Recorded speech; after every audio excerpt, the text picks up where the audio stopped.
بسم اللہ الرحمن الرحیم، السلام علیکم۔ آج ہم نے جس موضوع پہ بات کرنی ہے وہ اکثر سوشل میڈیا پہ بہت زیادہ سننے کو ملتا ہے۔ وہ یہ ہے کہ شاید کوئی ملک میں کوئی تبدیلی آ رہی ہے، کوئی نیا نظام حکومت بننے جا رہا ہے، یا کوئی ایسا انہونا کام ہونے جا رہا ہے جس میں کچھ اس طرح کے واضح طور پہ ڈسکشن بھی سوشل میڈیا پہ تو بہت زیادہ ہے، لیکن مین اسٹریم میڈیا پہ بھی کوئی نہ کوئی ایسی بات نظر آتی ہے کہ شاید chief of defence forces CDF Asim Munir صاحب جو ہیں وہ شاید کوئی صدر بننے جا رہے ہیں، یا کوئی شاید ملک میں مارشل لاء لگنے جا رہا ہے۔ اس طرح کی کوئی نہ کوئی ڈسکشن بہت زیادہ سننے کو ملتی ہے، دیکھنے کو ملتی ہے سوشل میڈیا پہ بھی، مین اسٹریم میڈیا پہ بھی کوئی نہ کوئی اشارے بٹوین دی لائنز آ رہے ہوتے ہیں، چونکہ کنٹرولڈ میڈیا کھل کے بات تو مین اسٹریم میڈیا نہیں کرتا، لیکن بٹوین دی لائنز ایسی باتیں ہو رہی ہوتی ہیں۔ اور پھر جو ریسنٹلی جناح کنونشن سینٹر میں اکنامک سمٹ سے خطاب کرتے ہوئے وزیر داخلہ محسن نقوی صاحب نے کچھ جرنلسٹ کے سوالوں کا جواب دیتے ہوئے کہا کہ عاصم منیر صاحب جو ہیں وہ جمہوریت کو ڈی ریل نہیں کرنا چاہتے، وہ چاہتے ہیں جمہوریت چلے۔ تو اس طرح کے سوالات پیدا کیوں ہوتے ہیں؟ ڈی ریل کیوں ایسا پوچھا جاتا ہے، یا یہ وضاحت کرنے کی کیوں ضرورت محسوس ہوتی ہے کہ وہ ڈی ریل نہیں کرنا چاہتے؟ تو اس طرح کی بہت ساری ڈسکشن پائی جا رہی ہے جو کہیں نہ کہیں سننے میں آ رہی ہوتی ہے۔ اس طرح کی گفتگو ماضی میں دانستہ ہوتی تھی تاکہ لوگوں میں ایک ڈسکشن شروع ہو جائے، ایک ماحول بننا شروع ہو جائے۔ میں سمجھتا ہوں یقیناً عاصم منیر صاحب یقیناً ایک پروفیشنل سولجر ہیں۔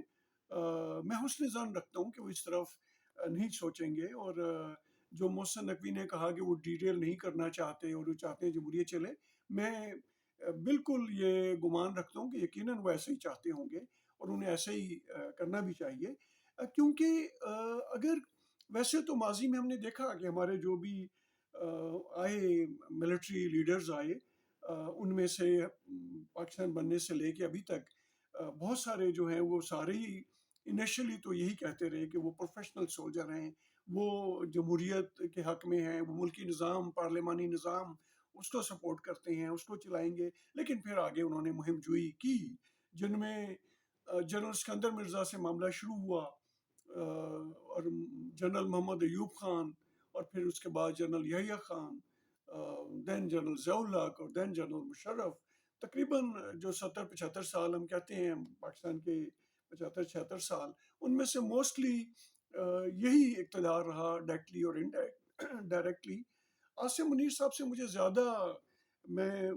حسن ظن رکھتا ہوں، زیادہ بہتر گمان رکھتا ہوں کہ وہ ایک دیندار شخصیت بھی ہیں۔ میں نے سنا ہے یا پڑھا ہے کہ وہ حافظ قرآن بھی ہیں، تو ظاہر اسلام کو زیادہ بہتر وہ سمجھتے ہیں، مجھ سے زیادہ سمجھتے ہوں گے، عام انسان سے زیادہ بہتر سمجھتے ہوں گے، اور وہ یقیناً اس بات کو جانتے ہیں کہ اسلام قطعی طور پہ مطلق العنان حکمران یا حکمرانی کا جو طرز عمل ہے اس کو بالکل سپورٹ نہیں کرتا، اور یقیناً میں سمجھتا ہوں کہ ایسا نہیں ہوگا۔ ایک چیز میں عرض کروں کہ لوگ، ظاہر ہے جو خوش آمدی کلچر ہوتا ہے، جب بھی کوئی شخص اقتدار میں آتا ہے یا عروج پہ پہنچتا ہے تو اس کے ارد گرد ایک ایسا ماحول بن جاتا ہے، ایک لوگوں کا ایک پورا سرکل بن جاتا ہے جو اس کے ارد گرد ہے، جو اس کو یہ یقین دلواتا ہے کہ اس دنیا میں اور پاکستان میں آپ سے بہتر بندہ ہی کوئی نہیں، آپ ہیں تو پاکستان ہے، آپ نہیں ہیں تو پاکستان نہیں ہے۔ اور وہ پھر ظاہر ہے انہوں نے ان کے اپنے مفادات ہوتے ہیں، مقاصد ہوتے ہیں۔ اب محسن نقوی جیسے جو لوگ ہیں، ظاہر ہے آپ نہ ہوتے تو کون انہیں وزیر داخلہ بناتا۔ آج وہ وزیر داخلہ بھی ہیں، وزارت خارجہ کا بھی کافی سارا کام کرتے ہیں، دنیا میں بھی گھومتے پھرتے ہیں، ورنہ ایک گمنام صحافی تھے، لوگ جانتے ہی نہیں تھے۔ تو اس طرح کے لوگ آ جاتے ہیں جو آپ کو یہ باور کرواتے ہیں کہ آپ انڈسپینسیبل ہیں، آپ ناگزیر ہیں، آپ کے بغیر ملک نہیں چلتا۔ تو عاصم منیر صاحب آپ کو بھی یقیناً ایسے لوگوں سے پالا پڑتا ہوگا، اور یہ بڑے ظالم لوگ ہوتے ہیں، یہ انسان کو یہ یقین کرنے پہ مجبور کر دیتے ہیں کہ واقعی وہ ناگزیر ہے، واقعی وہ انڈسپینسیبل ہے، واقعی اس کے بغیر ملک نہیں چلتا، نظام نہیں چلتا۔ تو آپ کو بھی یہ لوگ کرتے ہوں گے۔ میری تو صرف اتنی گزارش ہے، ایک شہری کی حیثیت سے، ایک محب وطن شہری کی حیثیت سے، کہ ان کی باتوں میں نہ آئیے، یہ بڑے ان کے اپنے اغراض و مقاصد ہیں، ان کے اپنے مفادات ہیں، اس کے لیے یہ ظاہر ہے آپ کے قریب ہوں گے اور یہ ایسی باتیں بھی کرتے ہوں گے۔ یہ خوش آمدی قسم کے لوگ ہیں، ان کا کوئی دین ایمان نہیں ہوتا، یہ اسی طرح کی حرکات کر کے اپنا مقصد نکالتے ہیں، لیکن آپ ان کی باتوں میں بالکل نہ آئیے۔ کیوں؟ آج آپ دیکھ لیجئے جو بھی فوجی حکمران ماضی میں جنہوں نے پاور کوریڈور میں قدم رکھا، دیکھیں ہمارے جو سپہ سالار ہوتے ہیں ان کو آئین و آئین حل بھی اٹھاتے ہیں کہ وہ آئین کی پاسداری کریں گے، جمہوریت کی پاسداری کریں گے، وہ حلف اٹھاتے ہیں۔ پہلی بات تو یہ کہ جس بھی سپہ سالار نے اس طرف اس گلی میں اس کوچے میں قدم رکھا اس نے آئین کی خلاف ورزی کی، اس نے اپنے حلف کو توڑا۔ تو میں نہیں سے توقع کرتا کہ آپ ایسا سوچیں گے بھی۔ اور پھر جو ماضی میں جو لوگ ہمیں نظر آتے ہیں اس وقت انہیں بھی لوگوں نے یہی کہا ہوگا، یقیناً کہا ہوگا کہ آپ بڑے ناگزیر ہیں، آپ کو آنا چاہیے، آپ یہ ملک ٹھیک کر سکتے ہیں۔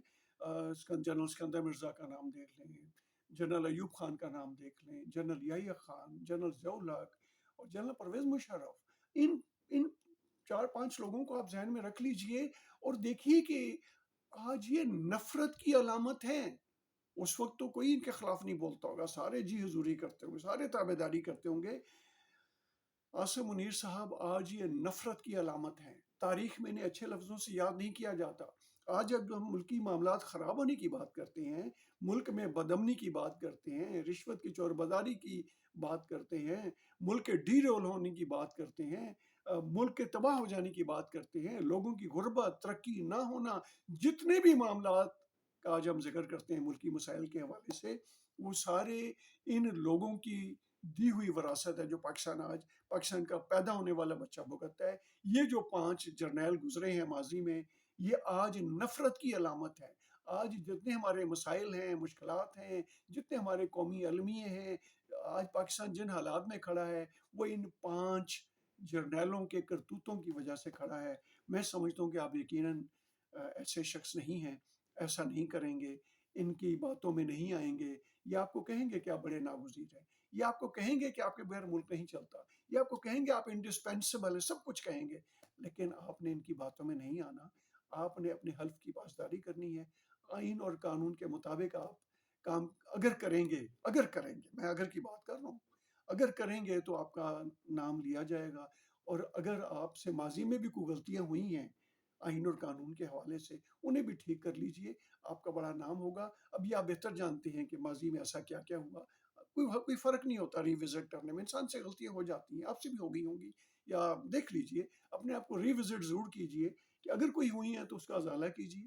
اس کو ریپیئر کیجئے، اس کو ٹھیک کیجئے، اور آئندہ بھی آئین اور قانون کے مطابق کیجئے۔ کریں گے تو آپ امر ہو جائیں گے، اور میں نہیں یہ کہنا چاہتا کہ اگر آپ ایسا نہیں کریں گے تو ہم ان کی فہرست میں، لیکن ظاہر ہے تاریخ کا اپنا ایک فیصلہ ہوتا ہے، تاریخ فیصلہ کرتی ہے، اور پھر وہ لوگوں کے دلوں میں زندہ رہتا ہے یا لوگوں کے دلوں میں نفرت کی علامت بن جاتا ہے۔ میں نے جیسے پہلے کہا، میں حسن ظن رکھتا ہوں، توقع رکھتا ہوں، گمان رکھتا ہوں، اچھا گمان رکھتا ہوں کہ آپ آئین اور قانون کے مطابق کام کریں گے، اور اگر ماضی میں کسی سے بھی کوئی غلطی ہوئی ہے اس کا بھی ازالہ کریں گے۔ آج ملک میں بد امنی ہے، رشوت ہے، بد انتظامی ہے، کرپٹ لوگ آئے ہوئے ہیں، مس فٹس لوگ آئے ہوئے ہیں جو اس کے منصب کے اہل نہیں ہیں، وہ ان مناصب پہ، ان پورٹ فولیوز پہ وہ قابض ہیں جو اس کے اہل نہیں ہیں، اور ملک جو ہے بنیادی طور پہ جو بالکل فنکشن نہیں کر رہا، وہ ان مس فٹ لوگوں کی وجہ سے نہیں کر رہا جو اہل نہیں ہیں۔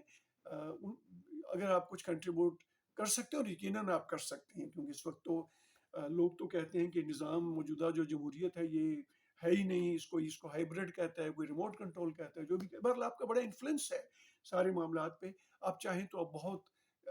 کنٹریبیوٹ کر سکتے ہیں اور تاریخ میں امر بھی ہو سکتے ہیں، تاریخ میں اپنا نام بھی بنا سکتے ہیں۔ میں نے صرف اتنی عرض کرنی تھی کہ کسی کے کہنے میں ان خوش آمدی اور چاپلوس لوگوں سے بچیں گے، اور آپ اپنے آپ کو ناگزیر اور انڈسپینسیبل اس ملک کے لیے نہیں سمجھیں گے۔